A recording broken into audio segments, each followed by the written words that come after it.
Welcome to the Black Doctor Collective podcast. We as Black doctors are in a unique position. We can change our communities, healthcare, and the world. Of course, we start by changing the way we see and value ourselves. I'm your host, Dr. Sheneka Horn, pediatrician and physician coach, travel extraordinaire. I am so happy to have you here and listening. So let's get into it.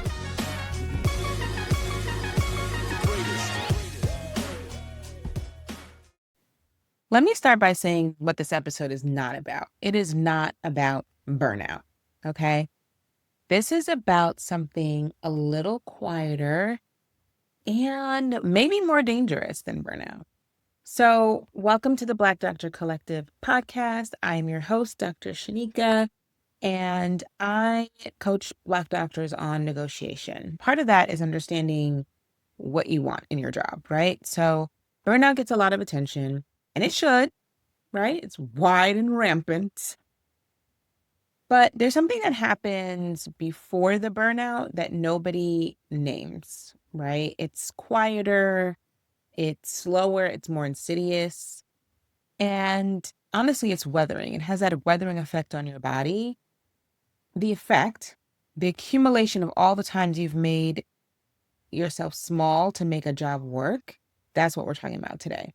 The opinions you didn't share, the boundary you didn't hold, the pushback you should have given, the schedule you accepted, even though you knew it wasn't going to work for your life, the salary you did not negotiate because you did not want to seem difficult. In the moment, a lot of times those things feel really easy to concede, right? Or sometimes it's not even a conscious choice. Sometimes the questions that come at you or the scenarios take you by surprise. And so it's not until you're in the shower, replaying the whole scenario in your mind, that you realize you should have said something different. And then you're in there rehearsing about what you should have, could have, would have said if, right? Like thinking about all the responses that you should have given. Is that just me? I don't think so. I think this is a common occurrence. At least that's what I tell myself. Cumulatively, these moments build a career that fits everyone except you. And that's what we're talking about today. Before we get into the nitty gritty, I want to remind you to like and subscribe, right? Like the episodes, give good ratings, subscribe if you're on YouTube. Yeah. So you can see what's coming up in the next couple episodes, because I'm going to take a summer break. So I want you to catch these last couple episodes before I'm out for the summertime. Okay. So today I want to help you see the difference between adapting in a job and disappearing into one. I want you to have at least one concrete thing you can do this week to start taking up space, especially the spaces and the boundaries that you've been giving away. So think about the version of yourself that started medical school or residency, fellowship, even at the beginning of your attending career, the dreamer, right? How did she envision her life as a doctor? What did she believe she deserved from her career? And what did she think was a given? I remember just in the background of all of my imagery of becoming a doctor, it was like, I was going to live in a beautiful place and I was going to have a family and I was going to go to work, and I was going to have these great interactions with patients, but also it was like a full encompassing dream. It wasn't just limited to one thing. So picture that and compare that to what you're currently accepting. That gap, I don't think has a name. I'm going to call it the drift, okay? The slow, quiet, increasing distance between what you imagined and what you have or are settling into without ever making the conscious decisions to settle. It doesn't happen all at once. And that's what makes it easy to miss and easy for it to even happen. So I don't want you to judge yourself. Comment. I have friends, colleagues, clients who describe their job as okay, fine, good enough salary, okay hours, colleagues who are not awful. It's tolerable, right? It's doable. They're in there. It is what it is. It's a job. They don't love it. There's no passion anymore. or you maybe there's even a little frustration. And when I ask when that became good enough, they often get quiet. It's like a moment of realization. Like they cannot remember making that decision. They just looked up one day and realized that they have been performing in a career that stopped really feeling like it was theirs to control or direct. They haven't burned out exactly. I mean, although they're kind of on the road to it, they've faded gradually, quietly, one small compromise at a time, one difficult moment that they just absorbed without it being addressed, one boundary that wasn't upheld because it was easier to let go. That's the drift, right? And it's far more common than some of these dramatic burnout stories that I have told, that other people tell. People see burnout as a moment that they've drifted so far. So I have a new headband. We have a kid in our house. So people ID burnout as the moment they drifted so far and too long that they experience physical symptoms or some rock bottom moment, right? It's like the moment you don't want to get out of the car. Your like chest is tight. You're in the car gripping the steering wheel and you're dreading going to work, right? Or getting out of the car at work. It's the moment, where you are literally just feeling like the job is suffocating you. That's when people recognize burnout. And sometimes it's a little late, right? So I'm sure if you listen to previous podcast episodes, especially like the earlier seasons with a lot of our guest docs, that's a question I asked often, right? Take us through your story. When was the moment you realized? And, like I said, that moment tends to be a little bit late. So feel free, check out those earlier episodes and pay attention to all the little decisions that people were making that led them there, because that's what this episode's about. It's all the little moments, all the tiny details. And maybe you'll see yourself in their story and it will help you shift your path. Okay. So I want you to ask yourself recently, right? What is one thing you accepted in your current or most recent job that you told yourself was temporary, but then became a permanent thing? And I want you to sit with that. What was it? Was there a moment that you remember even making that decision? Was there a moment you recognized it and you didn't speak up, or you thought about speaking up and you just didn't know what to say or who to say it to?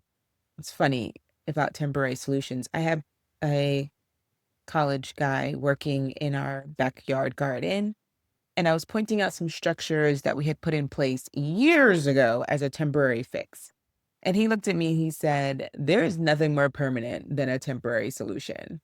And I felt that because that's exactly what happens in our careers as well. The temporary accommodation, the one exception, the just this once decision. And suddenly that's how things are for you. And it's now the status quo. And that's how your job becomes fine. And so, really, we're focusing on how did we get there?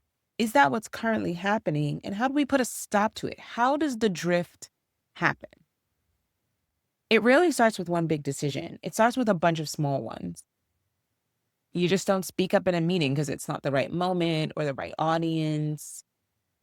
You take the extra shift, right? Because it's easier than having the conversation, or because technically you don't have plans. It's like, I see this a lot, especially in women like myself who don't have children. People think that our time is more available, right? And it's like, even if my time is available, it doesn't mean I need to spend it doing work or covering someone else, right? Maybe that available time is the time that I've allocated towards rest or recouping so that I don't end up burnt out, right? Like there's a certain value placed on the time of women, and you don't see it happen with men.